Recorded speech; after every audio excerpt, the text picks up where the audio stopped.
Χένσελ και Γκρέτελ.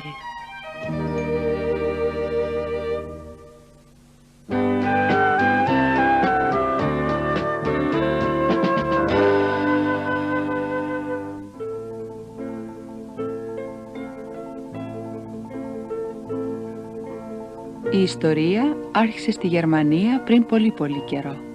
Εκεί ζούσε ένας φτωχός ξυλοκόπος μέσα στο δάσος. Είχε 2 παιδιά.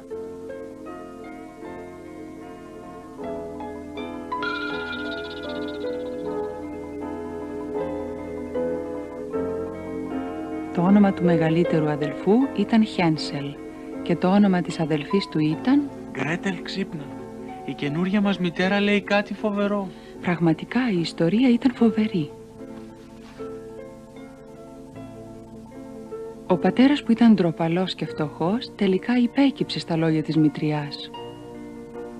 Αύριο θα πάμε στο δάσος και θα αφήσουμε τον Χένσελ και την Γκρέτελ με τη δικαιολογία ότι πάμε να κόψουμε ένα δέντρο μακριά.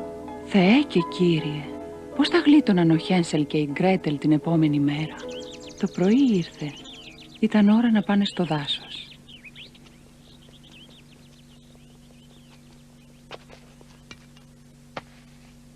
Χένσελ, τι κάνεις εκεί πέρα? Έλα εδώ γρήγορα.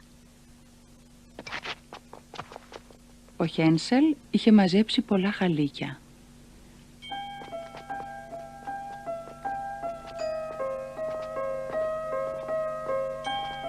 Ο Χένσελ έριχνε χαλικάκια καθώς προχωρούσαν.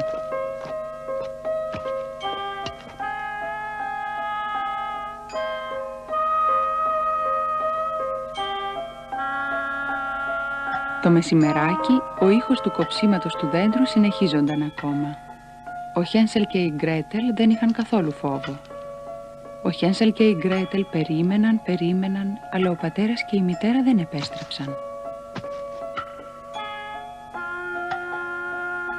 Μετά ανακάλυψαν πως ο θόρυβος που πήραν για κόψιμο δέντρου ήταν ο ήχος ενός ξύλου που η μητριά είχε βάλει να χτυπά στον κορμό ενός δέντρου. Όταν ο Χένσελ και η Γκρέτελ κατάλαβαν ότι είχαν μείνει πίσω, η Γκρέτελ έβαλε τα κλάματα. Ο Χένσελ αντίθετα έμεινε ήρεμος. Σου είπα να μου έχεις εμπιστοσύνη. Περίμενε να βγει το φεγγάρι. Σύντομα βγήκε το φεγγάρι.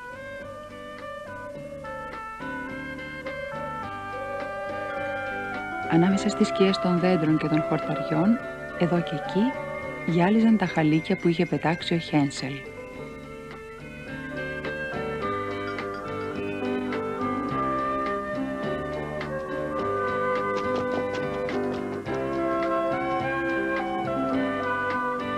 Οι δυο τους μπόρεσαν να γυρίσουν πίσω ασφαλείς ακολουθώντας τα χαλίκια. Ο πατέρας χάρηκε πάρα πολύ. Αλλά η μητριά απογοητεύτηκε. Περιμένετε μέχρι αύριο. Όταν ήρθε το επόμενο πρωί, ο Χένσελ στενοχωρήθηκε πολύ γιατί δεν είχε καιρό να μαζέψει χαλικάκια.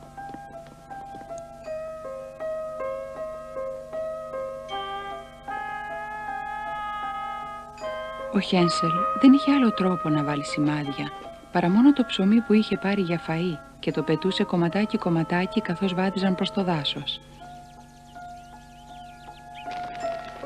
Οι δυο τους, έχοντας μείνει πίσω και πάλι εκείνη την ημέρα, προσπάθησαν να βρουν τα ψίχουλα που ήταν οι οδηγοί τους. Τι είχε συμβεί όμως? Δεν υπήρχαν ψίχουλα στο δρόμο. Κατάλαβα. Τα φάγανε τα πουλιά. Τότε δεν μπορούμε να γυρίσουμε πια. Δεν μπορούμε. Η Γκρέτελ άρχισε να κλαίει με λυγμούς. Κουράγιο, Γκρέτελ. Μην το βάζεις κάτω, εντάξει?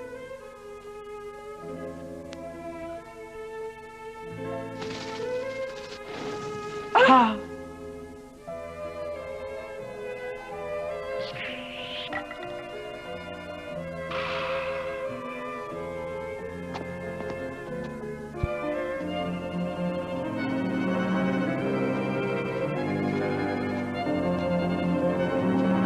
Ο Χένσελ και η Γκρέτελ περπατούσαν, όταν ξαφνικά εμφανίστηκε μπροστά τους ένα παράξενο σπίτι.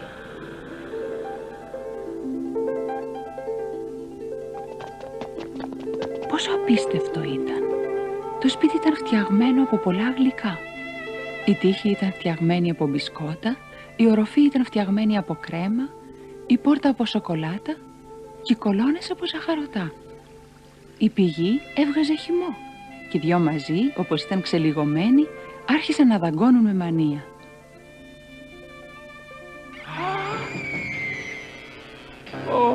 Είναι το σπίτι σας αυτό, γιαγιάκα? Συγγνώμη που το φάγαμε.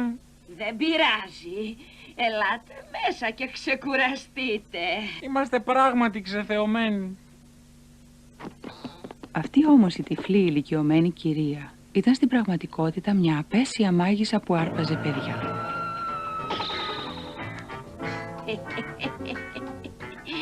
Αυτά τα παιδιά φαίνονται ωραία, αλλά θα πρέπει να περιμένω μέχρι να τα παχύνω λίγο.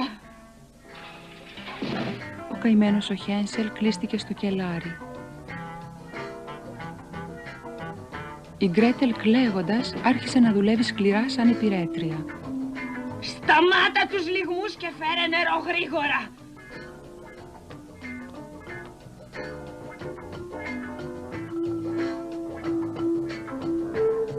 Ένα πρωί η μάγισσα είπε στον Χένσελ. Για να δω τα χέρια σου, πόσο πάχινες.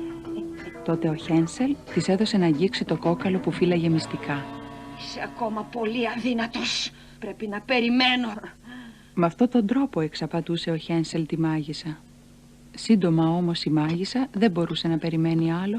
Δεν με νοιάζει αν είναι αδύνατος. Θα τον φάω. Γκρέτελ, άναψε φωτιά. Θεέ και Κύριε, τελικά ο αδελφός της θα φαγωθεί. Δεν πρέπει να κλαίω έτσι. Πρέπει οπωσδήποτε να τον βοηθήσω να το σκάσει. Δεν ξέρω πώς να προσέχω τη φωτιά. Ανόητη Γκρέτελ. Απλά κοιτάζεις μέσα, αυτό είναι. Ακριβώς τη στιγμή που η μάγισσα έχωνε το κεφάλι της μέσα στο φούρνο της κουζίνας... Τώρα είναι η ώρα. Τι μου κάνεις? Η Γκρέτελ έκλεισε την πόρτα της κουζίνας αγνοώντας τις φωνές της μάγισσας.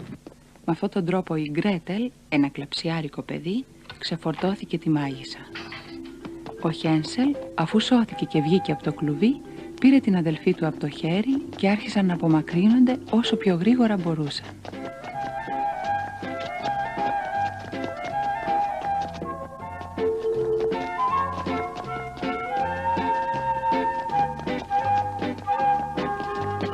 Όταν έφτασαν στο ποτάμι, ο κύκνος τους πλησίασε και τους πέρασε απέναντι σαν να ήταν ferry boat.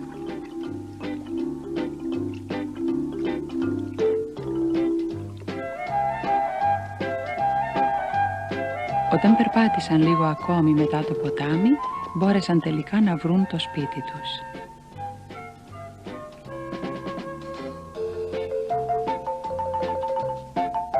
Πατέρα! Ο πατέρας καλωσόρισε τα δυο παιδιά που γύρισαν τελικά σπίτι. Πώς μπόρεσα και σας άφησα πίσω τότε? Έκανα λάθος. Συγχωρήστε με. Ο πατέρας, που είχε μετανιώσει για ό,τι είχε κάνει, έδιωξε την κακιά μητριά. Έτσι λοιπόν, ο Χένσελ και η Γκρέτελ έμειναν με τον πατέρα τους και δεν ξαναβρέθηκαν ποτέ πια στο σπίτι με τα ζαχαρωτά.